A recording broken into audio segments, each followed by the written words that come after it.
If you're auditioning time and time again for the same casting director, that's the best feedback in the world. We do listen to every audition that comes in. So as I know you do, Kel, I know the actors feel like they're auditioning in a vacuum. That's just the way the world is right now. You're listening to the Voiceover Casting Corner podcast. VCC is brought to you by the Voicecaster, the country's first and oldest voiceover casting house established in 1975. The Voicecaster casts thousands of voices every year across all genres, and we're excited to give you an inside look at the casting process direct from our casting team. Hey everyone, and welcome to Voiceover Casting Corner. My name is Kelly Moshinsky, and I am the owner and head of casting at the Voicecaster. And I'm Kathryn Horan. I'm the senior casting director here at the Voicecaster. And today we are super excited. We get to sit down and chat with Billy Collura of CESD New York, talent agent extraordinaire and amazing human. So we're so excited to have you here, Billy. Thank you for asking me, Kel. Yeah, of course. First of all, you're at CESD New York. How long have you been there? You've been there for a minute? In May, it'll be 32 years that Wow. I've been at CE. And I started when it was CED, before the S came along. Even though the S was part of it, it was called Cunningham Escott DePini. That's when I joined in 94. And now it's CESD. I was an assistant. Well, I'll just give you a little bit of a background. I was an actor in New York, came to be a musical theater performer, just an actor in general. And one of my best friends from college was married to a commercial casting director. And I used to go and help him when they needed an assistant. This was back in the days of Polaroids or readers or help run the camera, all this sort of stuff. So it kind of developed my feeling for being on the other side of the table. And I really liked it. And he would ask me, from time to time, there's an opening at this agency. Do you want an interview? And I was like, no, I'm still an actor. And then I got to a certain point and I said, something came up at CED and he said they're looking to expand the voiceover department. And so I went and I interviewed and I got the job. Well, first they said, they offered me a receptionist position. And I said, you're very sweet, but I'm too old to be a receptionist. And they said, well, we're so shorthanded. Can you float around? So I floated from department to department and I kept gravitating towards voiceover, and particularly to this one agent who is still there, Donna Mancino. So I was her assistant. So anyway, they came back and they said, we'd like to hire you. And I quit my waitering job on that Friday, and Monday I started at CED on May 9th, 94.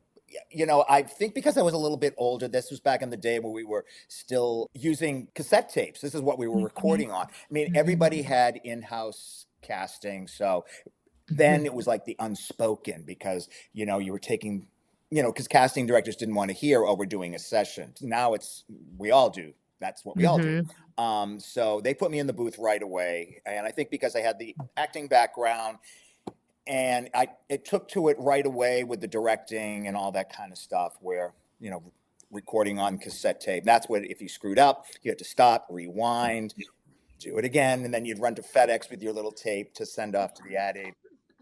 So eventually, within about a year and a half, I became an agent, only because they were expanding. They were going to have a Spanish language department and also that would do theatrical as well. So that agent went and did that, and I was promoted to an agent. And back in the day, that was before promos. I mean, it was still before the internet. So this is when we would, the casting director would call, we would fax the list, and then they would call back with who they wanted. We did it all. The agents did it all. We kind of dabbled in promos. We kind of dabbled in animation, in video games. There really wasn't any internet then. Industrials, radio and television, that's what we did. And then later on, we sort of compartmentalized. We had a studio manager. Donna took over all the promo narration trailer area. 32 years later, my main focus is commercials. That's what I do the most. But I also handle the audiobooks and I handle the ADR and looping. I still do, I do television, radio, podcasts sometimes and stuff, but it's just great that we have the individual departments now that we didn't. So, but my main focus is commercials. Yeah. It's awesome that you do audiobooks too. I didn't realize that. Yeah. And I know so many agencies do not handle audiobooks. Well, Like they're like, you do that on your own, but it's such a big it area. is a big So area. yeah. And I remember when I took it over, the agent that was handling it was leaving to go have a family, and she said, take the audiobooks. They are so nice. The people are so nice. It's so different from commercials. And I have to Yeah. say, now 7 years later, she was so right. And the other night I was just a guest at the Audible Narrator Hall of Fame. And so just meeting all these people in this community, it's amazing. And it really is. It really is wonderful. And yes, the people are so nice. So I really like it. Yeah. That's awesome. Yeah. That's awesome. And there's a lot of that work out there, It It's really like, is. so it's like sometimes I hear, that the agents don't handle it. And then I'm like, but Well, they don't kind have of to, you don't have to put it through your agent, but then there are some people that are like, I want you to do this. I don't want to Yeah. negotiate. I want to, Yes. but then there are some people, this is all they do. And I spoke to many of the inductees, and they said, I would say, well, who are you with commercially? And, and they would say so-and-so. And they said, I don't put my audiobooks through them, and I don't get insulted. I don't, it doesn't hurt me. I don't care. But some do and some don't. And, but it's such, I mean, these people, they said, I started out as an actor. I never thought I would end up as an audiobook narrator. And these were some big deal narrators. So really wonderful. That's so Very cool. cool. So you kind of gave us an overview of what you did, or at least back in the day, kind of what you did on a day-to-day basis. So what's something that actors maybe misunderstand about what an agent does in their day-to-day? It's different when you talk about, the actors now, because we do work in union and non-union. Okay. That was something, we were strictly a union house until 2019. We had to keep the lights on. And now, all these years later, 70% of my desk is non-union. And it's the Wild West, as you know, with rates and everything. The misconceptions is, some of the younger people now, these non-union people, they feel like they need to have 17 agents around the country, that they're missing out on, I need an agent in New York, I need one in LA, I need one in Chicago, I need one in Atlanta, I need one here, That's not, and that's not appealing to us, because we are an exclusive agency. And when I say exclusive, I mean, for me, you're exclusive in the Northeast. You can't be with another agent, with another agency that has a presence in New York. That's why we have actors with DPN, we have actors with SBV, with Vox, but that is different. DDO in Chicago, you can't be with DDO in New York, Stewart, the same thing. So I think that's the thing actors don't understand. Plus they're on all the pay to plays, and they don't let us do our job for them, and they always feel like they're missing out, and then they need a manager. It's like, oh yeah, let me just throw this money away, because I want opportunities. I want opportunities. The older regime, the SAG actors that don't get as much opportunity, they know the score. They know what's going on now, and very few of them, a lot of them left the business. They don't complain like they used to. I was saying the other day, you don't get the, I heard so-and-so's having an audition, how come I'm not going? Can you get me in, sort of thing? Because they don't see each other. They don't know. They still do kind of talk sometimes, but that's a big change. But I think the younger actors, they don't trust us. They don't trust the agent enough to let us do our job. Where it's a career move, we're there to guide you. And we say, and I know every agency is different. CESD, we don't want what is not ours. If you're on a pay to play, we don't want that stuff. We don't want a percentage of that. But please let us know if anything's broadcast, if anything is a potential to be a conflict. Even though they're saying no conflict, I have to treat it in a high conflict area. I don't want you to do a car for $500, even though it's no conflict. Just because I know there are better jobs, and if you're FICOR, I definitely don't want you to do it. So we always say, we're here to help you. We're here to guide you if you have questions. And I have several clients that will say, I'm bidding for a job. do you think this is good? And so we're there to help. We're there to assist. Mm-hmm. A lot of times with people that have multiple agents, if you start with us, we expect to be the mothership. If you were to branch out to another agency and the duplicate copy. I mean, let's face it, during COVID, voiceover became a national industry. Okay. And I know that, we say, oh, we get all the same copy. And I know that's not true. West Coast is going to get, San Diego Zoo stuff that we're not going to see. And we're going to get stuff on the New York. A lot of the New York casting directors do not reach out to LA. I get it. But the majority of stuff where, is coast to coast casting, really. Yeah, the pandemic changed all of that. It's like, I even remember we started getting contacted a couple weeks into April 2020 by a lot of not just theatrical agents, but Broadway agents were reaching out, and they were like, obviously our talent are available right now. There's no Broadway happening. And we're like, we were the only game in town. Okay. yeah. The world shut down on March 12th, March 13th. I still had a job and I was working. I came up where I am now. I have a house upstate. We came up here and we told all of our actors, you have to beef up your home studio and you have to get this thing called Source Connect. It's not the be all end all, but it's the one everybody knows. Everybody was comfortable. And so you have to learn how to use it. And that's why even to this very day, we don't work with actors that don't have Source Connect. A lot of like our older actors didn't get it. It wasn't cost effective. Most of them live in the New York area, so they're able to go to the studios. And if you do live New York, Chicago, LA, they are allowing you to now go back into the studios, foreign language, people, really anybody. I think the studios now, they encourage it. Sometimes the engineers don't even go in, but they do, they allow it for the actors to go in.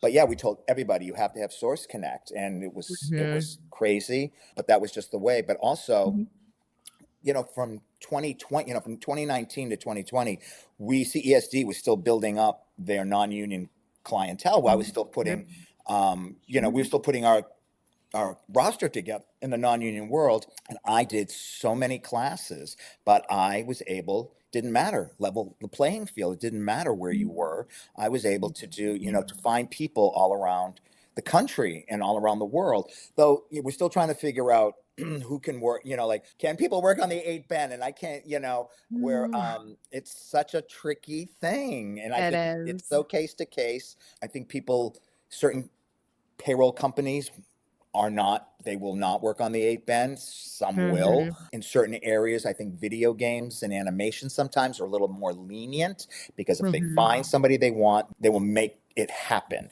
In the commercial world, and not to say anything about it, but there's probably 3 or 4 people that can do the job, and they're very happy. They present 3 or 4 people to the client, and if so-and-so, if there's too much paperwork or bullshit to go through, then they're just going to go, just go to the other, and that's the reality. I wish it wasn't, because there's so many talented people I would love to work with in Canada and in the UK, but I can't. I mean, we are starting to expand that a little bit more, because I feel we have to, in certain areas. We run into that same sort of thing where it's like they have to be, be able to work with a W-4, W-9, and all this stuff. And it's like we've gotten to the point where it's like we will handle payroll sometimes for our clients just so that I can cast the Canadian actor, because they are the perfect voice for it. So but it's so tricky. It is. Yeah. And everything's it stinks. Yeah. What is one of your favorite things to kind of watch an actor's career grow? So I'm sure you've had people where it's like they've grown these amazing careers. You started that, I'm sure over your years you've started hundreds of careers. What's kind of one of your favorite things about that? I love being able to see somebody who couldn't pay their phone bill one year to next year making 6 figures, and it's just all about that one phone call. Now it's a little harder, because those campaigns don't come along. But I still feel we get it just as excited when somebody new books a demo as to booking a campaign or several spots, because I do these classes and I just have, certain areas where I need more types of voices and certain stuff. But sometimes I just find an actor or an actress and I'm just like, I have to have this person. The last thing I need is this. But I love her so much. I know she's going to book. And this happened recently with this woman. And I was on a panel and I was just like the next day I was like, boom, boom, boom. I have to get her. I have to get her. And sure enough, the next year she made six figures, you know, and it was. And I said, and I couldn't believe that the other two agents didn't go after her. And she was like, no, Billy, you were the only one that, you know, but I just knew when I saw her in that class that I had to have her. So I mean, I do love seeing that, but I love seeing, you know, just people just getting time. I mean, sometimes just the simple thing of a casting director asking for somebody, because all you casting people are different. Sometimes it's, you know, send as many as you want. Sometimes we send lists to people like the old days, the New York casting directors, where I will send a list and he or she will tell me, I want to see these 3 or 4 people. And I love when that casting director keeps seeing somebody because they only have X amount of slots and they believe in somebody. Because people always say, oh, did you get any feedback? Did you get any feedback? And I'm like, if a casting director's seeing you again, if you're auditioning time and time again for the same casting director, that's the best feedback in the world, you know? And we do listen to every audition that comes in. So as I know you do, Kel, and Kathryn, you know, you listen to everything. I know the actors feel like they're auditioning in a vacuum. That's just the way the world is right now, or this business is right now. But we do listen to everything. We have to make sure it sounds good, the editing. I mean, before it gets to you, Kelly, we have to make sure it's labeled properly. Is there a slate? Is there no slate? We appreciate that because not everybody does that. Well, we do. We do. You know, we don't overproduce. We try to take the breaths out. And I'm fortunate enough that we have 2 amazing assistants that do all of that. So, you know, we have to do that, but it makes, and then some casting directors will say, send us your 5 best, blah, blah, blah. So it just kind of makes me better, you know, a better agent, because if I only have X amount of slots, and there are some casting websites that only allow you to upload X amount of, if they're asking for 5, you can't upload a 6. So you can't stuff an audition, that sort of thing. And I don't really believe in that. I feel like, you know, if they're asking for this many, I don't want to waste actors' times. You know, I don't feel like, I don't like to send it to 6 people if I have 5 and to have to Sophie's Choice it, you know, I don't believe in that. Yeah, I don't like that.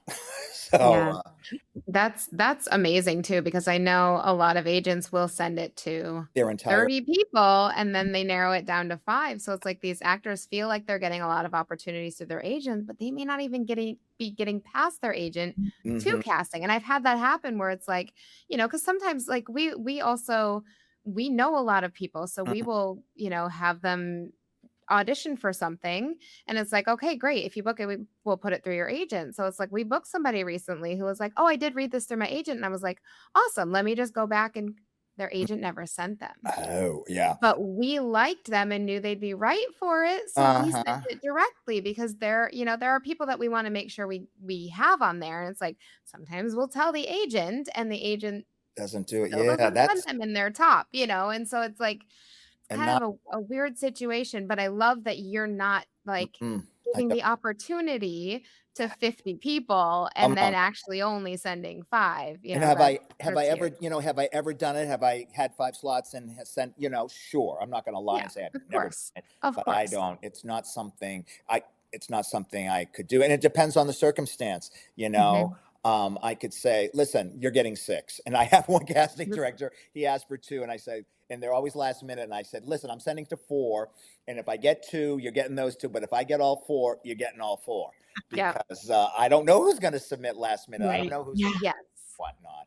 And I don't know this for a fact, but I feel, and I know this is going to be, you know, I feel managers submit to their whole list, you know. Yes, they do. And so they can't say, you know, well, why aren't I booking? Well, I don't know. You're getting plenty of copy.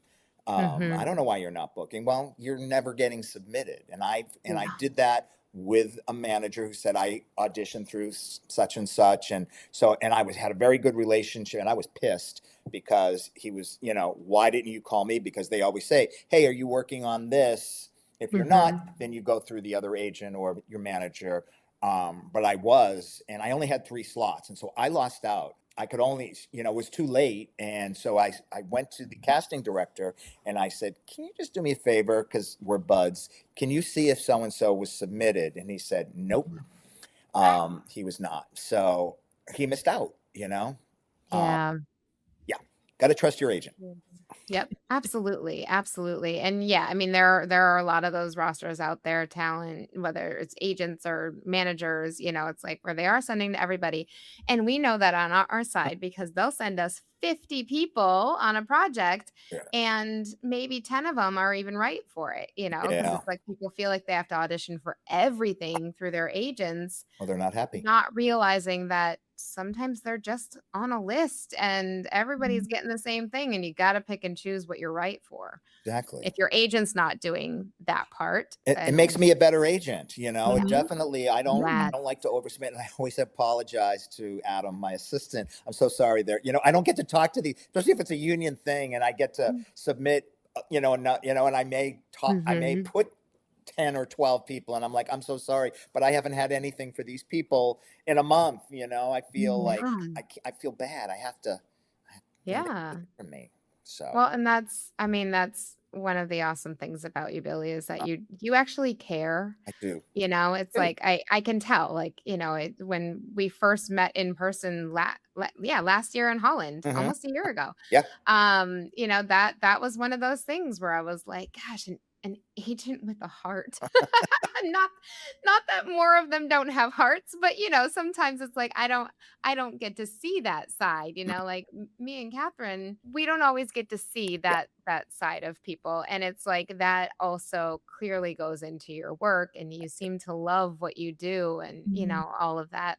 And actually, on that note, is there anything that happens, maybe it was early on in your career, maybe it's something that still happens, but anything where it's like you've signed somebody or they got their first big booking or something happened that just makes you think like, this is why I do what I do? When somebody, like I just talked about, this woman, who I found in the class, this is why I do it.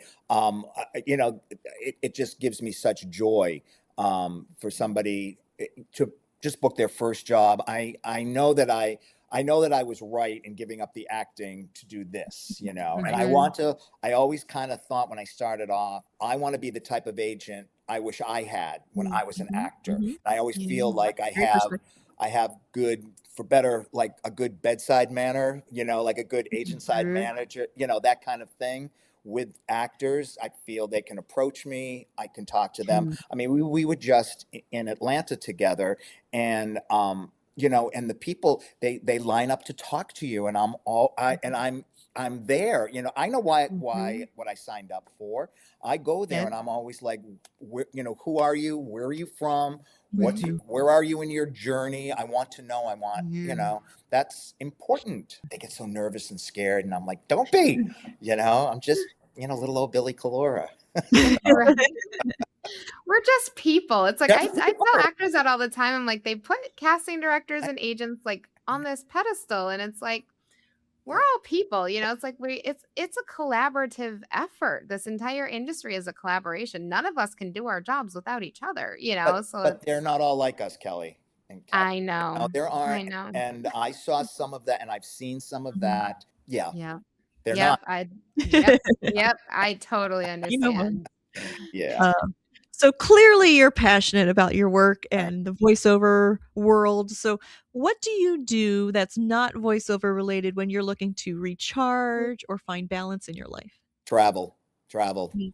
And I'm fortunate enough living in New York City. I do go to a lot of theater.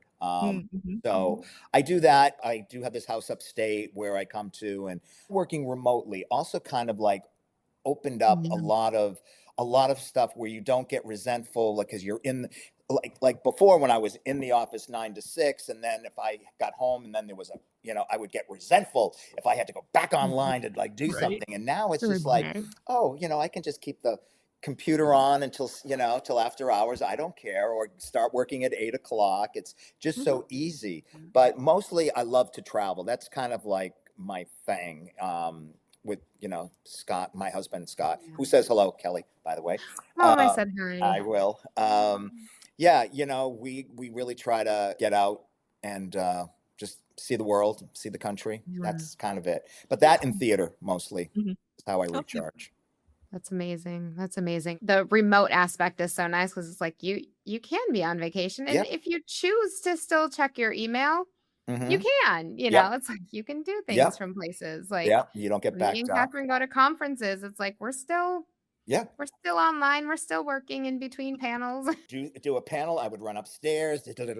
What Adam would say. This is waiting for you. That sort of stuff. VO Atlanta, I had a same day casting on that Friday, and it was funny because like right before that, I ran into a couple of people in the elevator, also on their way to their room. And then minutes later, I'm pulling up the project to listen to the auditions, and I was like, oh, I just met her. Like, it was a crazy, crazy thing. And I was like, oh, so at some point in the last couple hours, she ran to her room to do a last minute audition for me. It's like such a crazy, crazy industry. And only this industry, you only get that in this industry. So all those pillow forts to record and all that good stuff.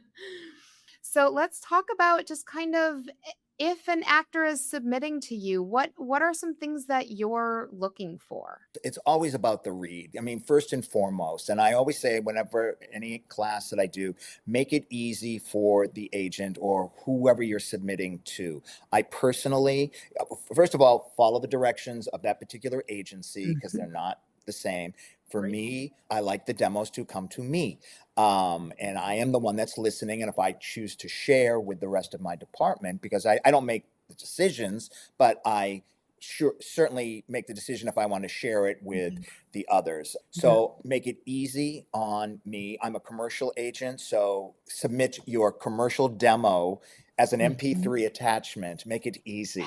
I'm not going to your Vimeo page or your YouTube page or your Spotify, all of that, or your website even. That can all be in the email, in the body of your email. And if I'm interested, then I'll do the deep dive. But it also, I try to listen to them as they come in, because as you know, I mean, you must get as many as I do. You probably get more.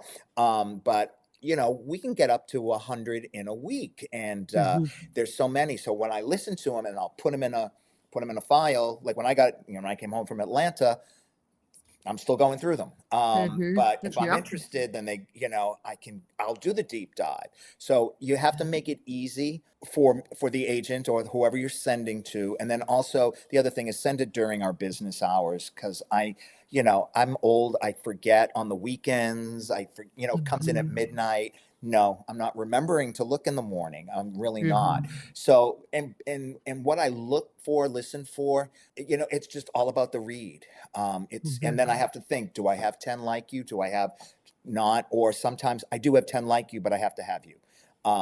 There's where are the holes in my lists right now? Union as opposed to non-union. We only send non-union copy to non-union actors and FICOR actors. We do not believe in working off the card.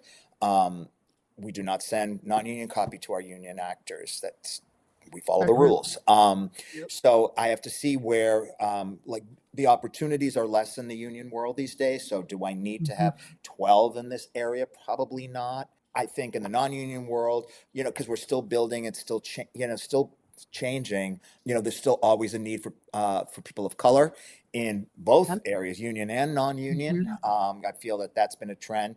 Though I do feel, and this is just me, I feel like non-union, they're not so worried about checking boxes as the union people are. I feel like in the non-union world, they truly find the best voice for the job. And not to say that they don't in SAG. I just feel like there's more concerned about, I just got a breakdown today, and there were 3 African-American actresses that were the prototypes. And then I submitted, they said all races, all diversity, show diversity.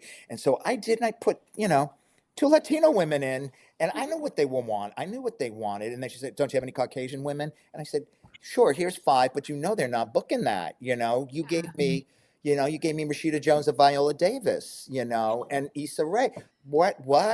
You know? Yeah. So, don't waste my time. I wanna know if you have Source Connect. Boy, at the beginning, back in 2020, you had Source Connect, you went right to the top of the list. I paid more attention Yep. because back in those days, only the Oh yeah. old facactas that were doing promos had the home studio and Yeah. knew about Source Connect or IPDTL.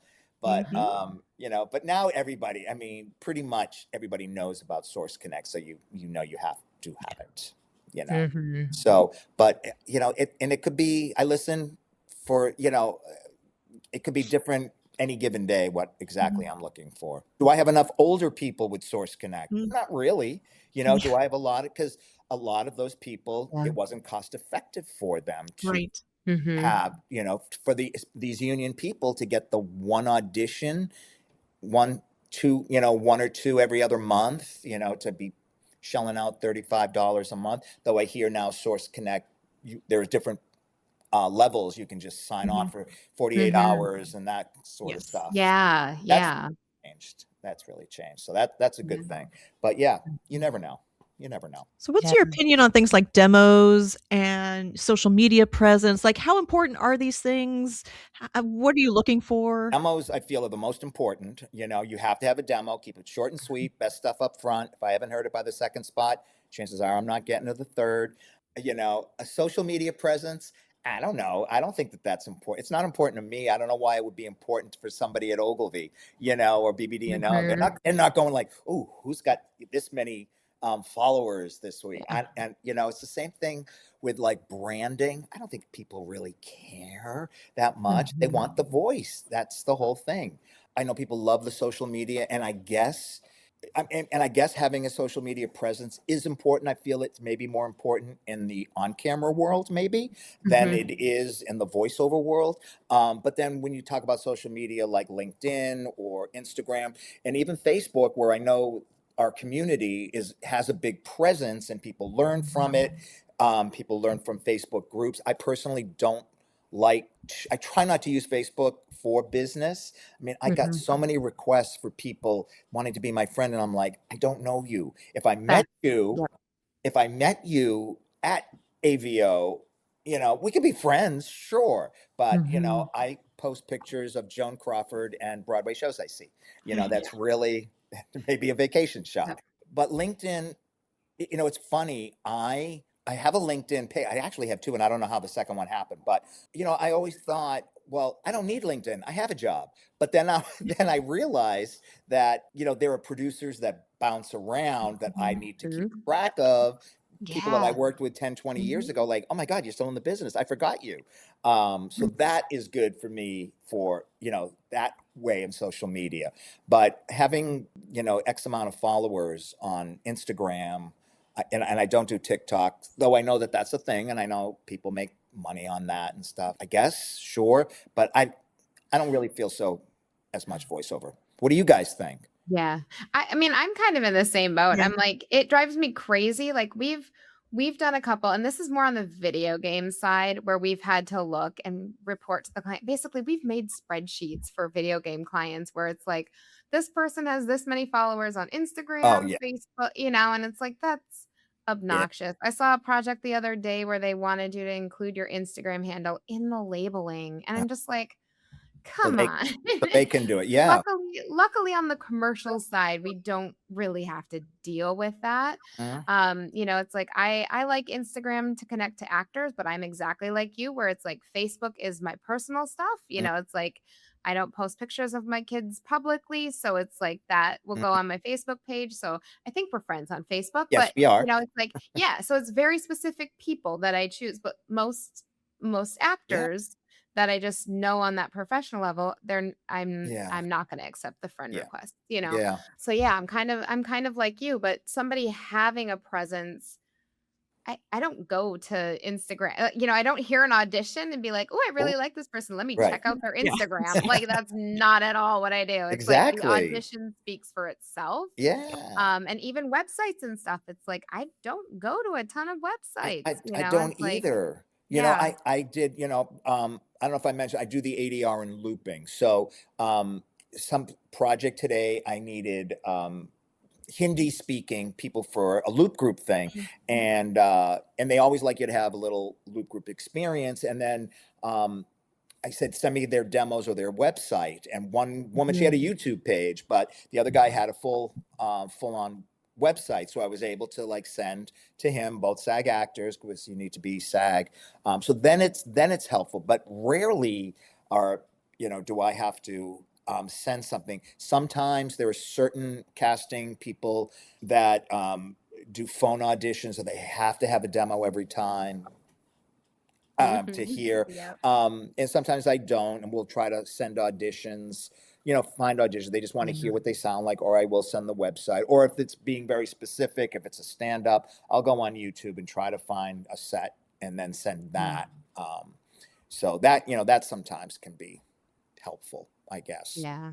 Usually no. Yeah. It's so interesting because it's like I know a lot of actors who really stress over it. They, stress a lot over the branding, but then they're also stressing a ton over social media and like, am I posting enough? What do I need to post? And it's like sure, have a presence, especially if you're going to pursue animation or video games. Like I said, Yep. it seems to be bigger in that area.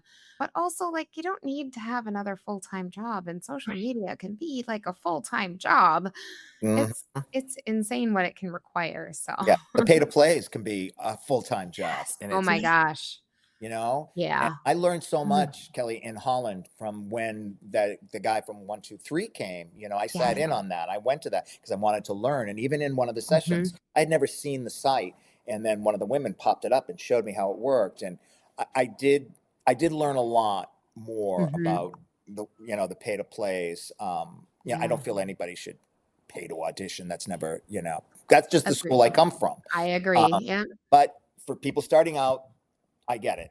I get it. Mhm. It Yeah. is a way, and I did like, certain aspects of how they like to put the actor with the company to build their own relationship. Mhm. Because there's so much, the people that don't have representation, they are hustling out there and they are Yes. self-promoting, and then maybe you do need that website Mhm. or whatever. But if you have an agent, you need to just trust. I mean, I've always been the marketer. I've always been that for Mhm. my actors. You're rare these days, it's like and I think part of that comes from like, I mean, your background and your experience doing it. And it's like there is something to be said for people who have been doing this for 10 plus years versus people who got into it during the pandemic, Mm-hmm. where they're like the pay to play world and direct marketing and all of that is what they know. We were just asked the other day in our insiders membership, somebody was like, I would love to hear more about like, do we even need agents? Should we have an agent? And I was just like, whoa, is this a question? Right? I'm like, Yeah. instantly, It I'm like, depends on what you want to do. absolutely. Like, what kind of opportunities do you want? Do you want the good ones that actually pay you fairly? Do you want somebody who can negotiate on your behalf? Do you want somebody to be on your team? Mm-hmm. Or do you want to do it all on your own and just take these little tiny jobs here and there and hope that you have enough to pay your bills? It's If like, people accept these yeah, low-paying jobs, it's a race to the bottom, yeah, that somebody will do it, yeah. and they don't really care. I've talked to people that are on the pay to plays, and I say, can I ask what you're making? And I'm just like, oh my God, we don't work on every non-union piece of crap that comes in. Yeah. We have standards too. We have to look Mhm. at it, like all of these deliverables for this amount of money for 5 years. What are you, crazy? No, Mhm. no, I'm not going to do that Yep. to a client. It's not, it's not fair. It's not right. We Yeah. guide careers. So also kind of on that same note, talking about bringing talent on, what is something that would make you drop a talent? Kelly, you have to be really toxic for us to drop you. We don't really, if you're doing your end, if you're communicating, if you're putting your auditions in on time, if you're booking out, if you're just communicating with us, if you're giving solid auditions, then we're going to keep working for you. If after a time you're frustrated and you want to move on, then we don't want unhappy clients. So sometimes people will they'll go to smaller agencies, even though, yeah, we're a big agency, but we kind of like feel like we a little more boutique-y in our approach to the actors. But there have been some people that have been longtime clients that sometimes you do need fresh ears. We're not going to stop you. We don't want you to be unhappy. But you would really have to be very toxic in order for us to drop you for absolutely no reason. Sometimes people just fade out of the business. They just, they get frustrated. They don't want to do this anymore. It's kind of, natural. That's why we don't like to oversign. But we were with the non-union, we were kind of testing. We didn't know. We've gotten better in the non-union negotiating. And I think that certainly the casting directors were happy when the bigger agencies started doing this because they were getting better talent, and also we knew what we were talking about and we could negotiate. And some of these smaller agencies, I still have production companies that will come to me and say, well, what are you going to charge for this? And I'm like, oh, just tell me this is what we're thinking. Do you think this is enough? And then I don't like to dictate. Just tell me what you have. I said, I want you to be happy. I want your client to be happy. And I'll tell you if it's unfair and I'm not going to work on it. That's kind of like the way I always want it to work out. And I like to play the long game where I don't want to outprice anybody because I want repeat business from, not only the casting director, but from that company to rehire the people. That's important to me, the building the relationship. Yeah. This industry is all about relationships. It is. It really is. And it's like, I agree. It's like, when we're working on projects and the client's like, hey, here's the usage. What would the rate be? It's like, I have some amazing clients who it's like, I'll be like, all right, this, something in this zone. And they'll be like, well, we actually have more on the budget, so we could do this. And I'm like, amazing. And right. sometimes they're like, oh, okay, that's like double what we have in our budget. And I'm like, okay, well, is there something that we can adjust? Like, limiting deliverables, or is it instead of 2 years, can we just go down to 1 year? Can we do 6 months at this price and kind of see how it goes? And, things like that. So yeah, we're the same way where it's like, we'll try to work within your budget, so let's adjust to see how we can make it fair on both ends. Yeah. And and we agent our non-union actors the same as we do our union clients. Our FICOR people, of course, we have to be more careful in the non-union world. We're not going to sell them on something that may potentially keep them out of something higher paying in the union world. But as you know, Kelly, more and more of these blue chip companies are going non-union, these pharmaceuticals now, and they break your heart, break my heart. But they're out there and I can't not work on them because, $10,000 is a lot of money to somebody, So it is my fiduciary responsibility to present to the clients. And I always, sometimes if I think it's not good, I will say, please, I know this is low paying.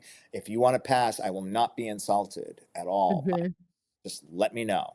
So, and then there are some people that will pass and I have no reason why. But I have to respect that. I'm not going to, I'm not going to question. I might question it just to say, why. I'm curious, as to what, and then they have to be educated. This is only 3 months. Do you think you're going to book this in 3 months? When's the last time you booked something in this area holding exclusivity? So then when you put it to them that way, oh yeah, I guess $3,500 for 3 months of usage ain't bad.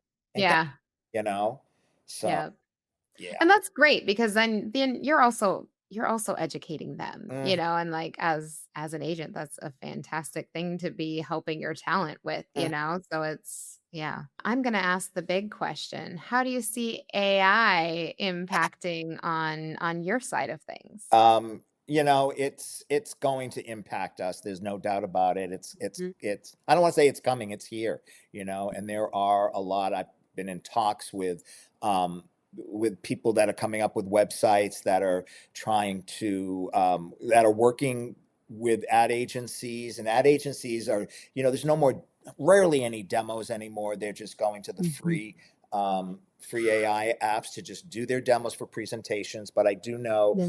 from talking that they hate it because it doesn't have the inflection, doesn't put their, if Mhm. they're pitching something, an AI voice is not going to help with the vocal inflection to put It's that point across for them. So, but they're already out there. There were so many, the other night at this Audible awards thing, there are so many Audible books, audio books that are AI generated. And they kept talking about, thank you for keeping the human voice alive. Thank you Mhm. for continuing for the human voice. And it really struck a chord with me. And I feel it's going to hit all of us. It's going to be Mhm. like what you said, like, if AI comes, like, why do they need agents? Why do they need casting directors? And that's not something Mhm. I, relish at the thought of. So we just try to keep our eye on it. Anything that has AI, we don't have to work on it. Mhm. We choose not to, and make sure with those contracts, there's no AI Mhm. writers. For Mhm. whatever, I just turned down. I met with somebody who wanted to AI one of my clients' voices for potentially a lot of money, and then we talked about it, and it both gave us the ich Yeah. factor, and we just said, you know what, I can't do this. I just, Yep. it doesn't feel right in my heart. I know it's coming, and maybe in 10 years, Mhm. it will be here. I don't know, but I feel like there's always Yeah. going to be a need for the human voice in advertising. I truly do, and I feel the same way in Yep. audiobooks. Yeah, and I know they're already replacing voices in the what are they, the radio imaging, Mhm. that kind of stuff. It's Yep. there. That's already happening. Where Yep. um, E-learning, corporate and narration, a lot of that has been affected. I don't work on industrials anymore. I figured those mostly go. I mean, e-learning I never have because I just don't feel it pays a lot, and I, Mhm. I would feel guilty commissioning it. So Mhm. and that's one of the things, one of the demos I feel when you're on the pay to plays, you need to have that kind of demo. But we were Yes. talking about demos. I feel the commercial demo is your most important demo to have, Mhm. especially when you're Agree. starting out. You're going to audition for every animation project, every video game project. You're going to audition, but in order to get, and it's okay to have those demos, I guess, down the line. But when Mhm. you're trying to get an agent, you have to have a commercial demo because that's going to get you the better Yeah. audition, the better representation, and even people will say for animation or video games, they'll say, just send me five, or send me a bunch of demos, and then I'll choose who I want to hear audition with my copy, that sort Yeah. of stuff. So that Yep. I feel is the important thing. But AI, yeah, I feel like there's going to be a need, and for the human voice to continue in advertising to a certain degree, Mhm. but it has already impacted our industry. And it's coming. I mean, there are so Mhm. many of these platforms, and all the free ones, Yep. they hurt my heart a little bit. Yeah.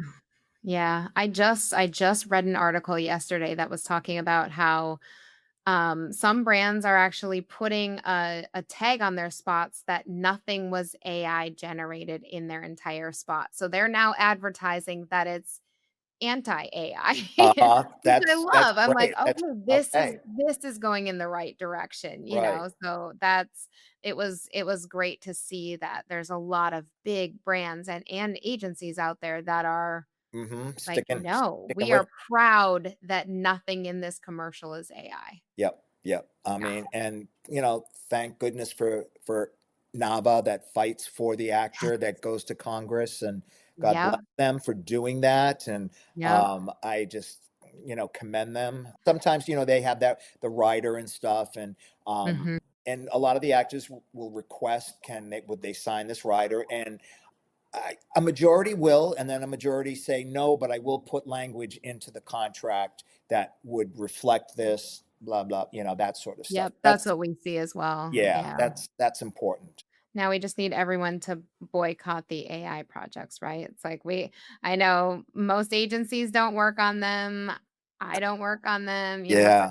I'm not gonna cast. I, I had a huge thing come in where they were like, we want 75 different voices for these AI. And I was like, nope, no, just can't do it. I am not your person to cast this. Yeah, It's like, that was a huge job. And I'm like, I can't do it. I can't do it. I had to It's turn not one worth it. down recently, and it was they were looking for SAG actors. Like SAG all of a sudden came up with these rates, and I thought, these rates are horrible, and I don't care if it's SAG. Yeah. I'm not going to work on this. And Yeah. I presented it to one podcaster who I did not know, but he was with my on-camera department, and he was like, "Yeah, no, I'm not doing this." So, do you have any advice for somebody who is just starting out in VO, who is newer? I feel like you have to be realistic. VO is not for everybody. I Mhm. also feel like don't keep taking classes. Don't become a professional student. Okay. Once you've studied with a coach or taken a couple of classes and you put your demo together, get it out there. I can't tell you how many people came up to me in Atlanta and said, I'm not ready to send you my demo. And I'm like, what are you waiting for? Mhm. Let me tell you. And then I was like, this is a solid demo. I think this spot should be up here, because I've Yeah. made that connection with them. It's just like, but this is a great demo. You're ready. Don't say you're not Mhm. worthy. Oh, I remember I'm not worthy. And I was like, worthy? That's bullshit. Let me Yeah. tell you. Yes. And so I listened. I said, this is a great demo. It's just misplayed, I would never have gotten to Mhm. this spot. This needs to go up here. And what's Yeah. missing is this kind of spot. But it's a solid, well produced demo. Yeah, it's good. Oh, so, and more Yeah. people that are starting out, it's not for everybody. Don't spend oodles of money. Don't get taken in by the pirates, I call them, who say, come study with me for 4 weeks and we'll put a demo together. What if you're not ready in 4 weeks? Demos are expensive, or they can. You need to Mhm. work at your pace.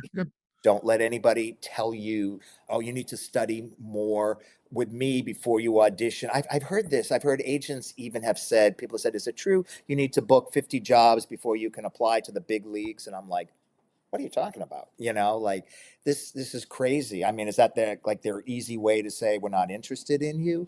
I don't Mhm. know, but you have to have the passion.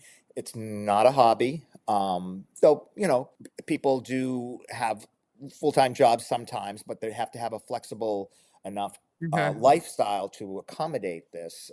You can't, voiceover's not going to fit into your schedule. You have to fit into it. So that's something you have to think. But I just feel like study, but not too much, Mhm. and send those demos out, follow up. And I always think, one thing, I feel like people that are in smaller markets, I always say, look in your local area first at like Mhm. recording studios that may be doing casting locally, that maybe have Yep. rosters, that sort of thing. Even though it is a nationwide business, but maybe start there. Maybe if you're in Arkansas, you look in the Little Rock area. There could be ad Mhm. agencies or recording studios that have Mhm. in-house casting. That's how I would start. And I don't want to condone the pay to plays, but it is an area. But I feel like starting in your own area, and start looking to see who is accepting demos and how I could get into this. And that may be sometimes where the social media could, people said that they have found auditions on Facebook and that sort of thing. Mhm. We don't really use casting networks, or that's more for on camera for us, and they'll let Yeah. us know if something pops up. So, Excellent. So we're just gonna close up with our fun little lightning round. So I'm okay. just gonna throw a few questions at you and All just right. whatever pops into your head. Okay. So coffee or tea during your long days? Coffee.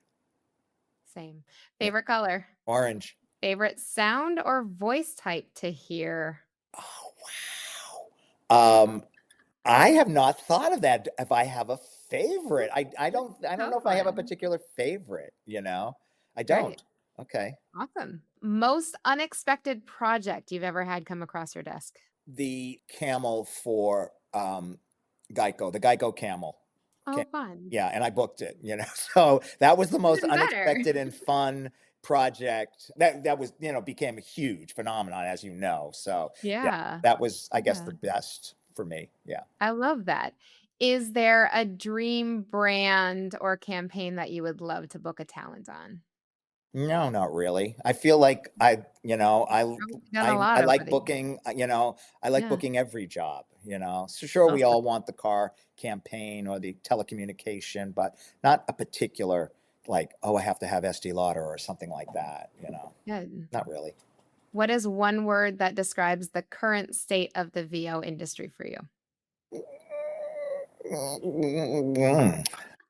One word, huh? Yeah. Cautious. Good. Okay. Good. Yeah. Cautious.